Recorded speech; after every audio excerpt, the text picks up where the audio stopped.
In the 1960s, Professor Jose Delgado took a normally hostile bull and implanted electrodes into its brain. Electrodes that could be activated by a radio transmitter.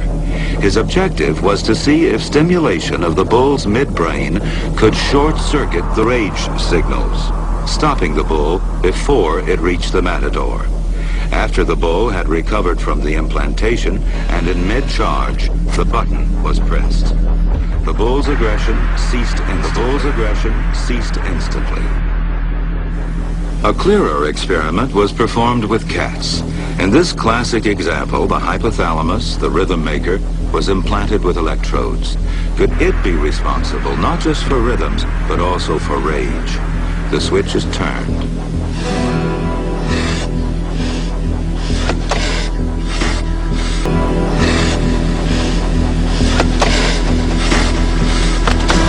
Then the switch is turned on. So imagine a young woman, she's just given birth, and then she needs to make the decision. Is she going to have her baby modified? Is she going to turn that baby into a cyborg? This grain of sand, in a sense, that's been nanoteched, is inserted into the human brain, the baby's brain, and it integrates itself into the brain. So that baby, in effect, is no longer human. This is a man-made motor, a motor so small that more than 6,000 of them would fit on the head of a pin. Welcome to the world of the nanometer, a unit of measure that is 1/1000th of a meter. A nanometer is pretty small. One of the best analogies that I like to use is to compare it with a human hair. If you take a hair off of the top of your head, you can see that it's very thin. And now if you take something that's 100,000 times thinner than that, that's a nanometer. The ability to observe and construct things this small is at the heart of nanotechnology. And some scientists predict that one day we could even have a thinking chip, a thinking chip, a thinking chip, a thinking chip. He says, but the next step was this active chip, which they've tested out for many years. Implanted in the brain. In the brain? In the brain. The behavioral change happens when you start to make a material so tiny that its electrons are squeezed into a space smaller than they prefer. It's called quantum confinement. The smaller you make the crystal, the higher the energy of the electron will be. Its kinetic energy is increased, and that can be thought of as making its wavelength a bit shorter and forcing it into a box, into a box, into a box. At the end of the discussion, the swine flu was mentioned, and a lady got up and declared the following. This is what this lady said. A friend of hers works for a pharmaceutical company in Vienna and told her that the swine flu injection needles indeed contain nanoparticles in the very tip of the needle. It was frightening as hell just to read that. I mean, we're barely prepared for microchips in the arm and don't want it. Yeah. But in terms of in the brain, that's so beyond chilling that it's almost incomprehensible that it would get there without massive outcry. Now, it almost seems like the generation that is here now, you and I, we've got to be off the planet before they can pull that off. They would love that, and that's the way it was worded in the 600-page the documentation that came out, which I have. I got someone to go into the university's website and get it all before they took it down. And the guy from Tokyo that helped to design this latest model, because they've tried it since the 1960s on unsuspecting victims. It has a coating on it which literally interfaces with your genetic material, so you can't simply cut it out. Right. And it also interfaces in such a way that it attaches itself to the cortex, the little neurons in your brain. And they said this will be the end of individuality as we know it. Says once the guy's words were from Tokyo. He said, when this is working and everyone has it, he said, there'll be no more individuality and no ability for the person to even perceive of themselves as a distinct, separate individual. He said, think of it more like the beehive, and not the beehive has for thousands of years has been the high occultic symbol, the occultic system.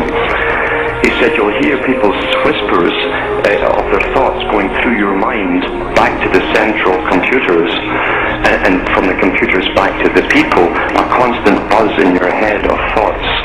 It says, but it will be impossible for a person to even begin to think of itself as a distinct, separate entity. The individual is injected with nanoprobes, microscopic machines which attach themselves to the victim's blood cells and begin to immediately rewrite the victim's DNA. Israel is trying to create a robot no bigger than a hornet that will be able to chase, photograph, and even kill its targets. An Israeli newspaper reports the bionic hornet is being developed to fight terrorists. The flying robot will be based on nanotechnology. Nanotechnology.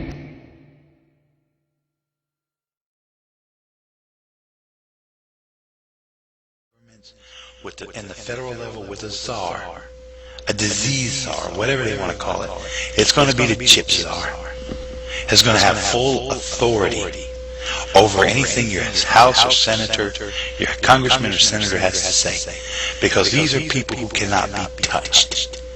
These are going to be people with full authority to call out any force necessary, by any means necessary, for full compliance of their orders.